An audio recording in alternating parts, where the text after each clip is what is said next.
Hi, David. Thank you for being here today. How are you? Thank you for inviting me. Good. Well, so what made you decide to be the producer or want to work on this film as the producer? We've been prepping to do something for a while, so this started off as just a small test. Oh, okay. We were just going to shoot an effect, a demon mask. We were trying to put something together, and it evolved into a short film. So our goal was not to come out and say, hey, let's shoot a short film. Omari wrote a small 15-second scene about a woman in a dress in the shadow that walks through the door, and it turned into a 25-minute short film. Wow. So it just gradually evolved over time, and we really began to see potential in it. And we said, maybe we should take this to the next level. Things were looking so good, and we're like, okay, I think we got more than just a little screen test on our hands here. So we jumped in. All right, so David, tell me, you start out with something very small, and you were just playing around with it, seeing where it's gonna go, and then now it's developed into this franchise. What's the most challenging part of this whole process?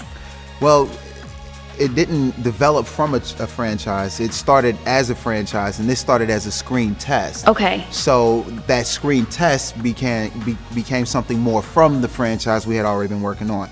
But from moving from one project to the next, the most important thing to do is always connect the dots. Things have to tie in. We don't have new characters for no reason. We don't have new plots, new themes, just for the sake of having a fun story. So when starting another project and keeping in mind your overall source, how is the big picture still being told by this 20-minute or this 5-minute or this web series? How is the bigger picture still being told with this project? That's hard, just thinking about it. Oh my goodness. I mean, keeping that in the mind, because you get on a roll and you just start going. Yeah. And then you have to think, wait, what's the big picture and who are we talking about in this particular segment? That's right. That's why it helps having a team, because we keep one another, you got O as like, this what we gonna do. So you got, this is what we gonna do. This is what I see. This is our move. Yes. And then Alex coaches me and Omari into, okay, this is how we gonna do that. Then we gonna do that. Then that. And then we lay all the pieces down together. So it's good to have a team, because we keep each other on track, because you can get lost, especially with so many different characteristics involved with each project. It can kind of get out of, we've done projects that became their own before, and it's like, that wasn't supposed to be its own thing. That was just supposed to. So we got to make sure that we stay consistent with it's just going to be this. We're not going to let it evolve. It's just this. It's not going to get any bigger. It sounds like you guys are a good team. You just kind of mesh well. Each of you has a different role, and you're bringing something to the table. How is it working with each other? I mean, almost a daily basis, or pretty consistent? Oh yeah, every day. They're my brothers, you know what I mean? Like, it's good having people that you work with that because you're gonna argue, and that really doesn't happen in our team, because someone is always looking out for your best interest. Okay. So it's like, that's not a good idea, and this is the reason why. You're allowed to just let that imagination flow, and everyone can be on the same page, because if you come at me with a idea or how this character can develop, and I say, well, I don't really see how that can help him go, because there's no, well, why not involved. It was like, okay, well, what's the reason, why wouldn't that work, and why would this work? Even he'll come up with an idea, and me and Alice, we gotta agree and say, yeah, that's good, or that's why it's not. He'll say, I want to throw this at y'all to see what y'all think. Not like, well, I'm doing it, I thought of it, so that's what it's gonna be. So no egos allowed in our crew, and no egos allowed on set either. Oh, I like that. That's a good model to have, because I think that's what will make you successful, even more than what you are now. Just having that. A lot of casts and sets, they don't have that that gelling, that collaborative effort where everyone feels like they're being appreciated, and your thoughts are important, and we're all adding to what makes this film or films to be successful. So you have some good things going on here. Since you're in the film world, how long have you been in the film world? I've been... Or acting? No acting. No acting, okay. Yeah, I'll be walking the room like, I'm here to, hi, my name is... Put that down. We belong behind the camera. So behind the scenes, okay. I've been shooting for probably, I'd say, 5 years. Okay, that's a long time. I've been writing for 10 years. I'm a big writer, so I've been writing for a long time. Directing and filmmaking for about 5 years, and then I got with Alex, and I went to school in Los Angeles Film School for 2 years, so I learned how to technically do things, like how to read lights and just how things work. So that's when I got serious. I got serious probably about 4 years ago. Like, no, I'm gonna do this. I'm gonna learn how to do it right. Okay. I'm not just gonna pick a camera up and start shooting. So. And look where you guys are at. I mean, just successful as you want to be. Well, we're working on it. We still need money. We ain't. Hold on. We about to start a campaign. Don't be throwing that word around here. Yeah.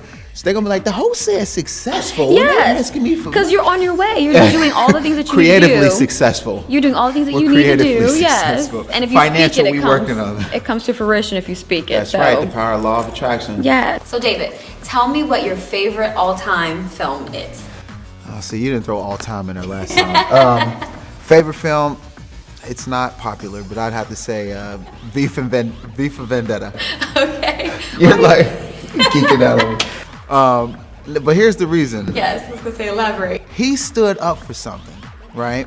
And that's kind of how I am. I mean, that's how I am personally. I like to stand up. Like, the government was beginning to just overrule that Russia. It was like, this is the curfew. You ain't gonna go nowhere. This is how it is. Don't ask no questions, you know. And I like how he stood up for something, and he was like, this isn't right. And he led a coalition, you know. He led people to fight for what they believe in. And I'm really big when it comes to standing up for what you believe in and not accepting, not conforming to what's supposed to be normal. With Rebirth Films, what we do is, you know, we stand out. Okay. You know, with our films and the creativity that you see, you might get lost and like, whoa, this is cool and creative. But gradually you be like, oh, wait a minute, this is a message.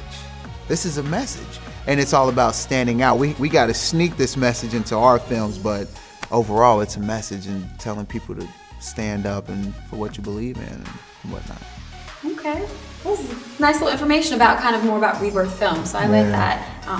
The message that you're sending is a positive message that a lot of times kind of gets lost. All our films are positive. It's kind of nice that you have some depth. I like that, surface based. Yeah. All our films are is about a message.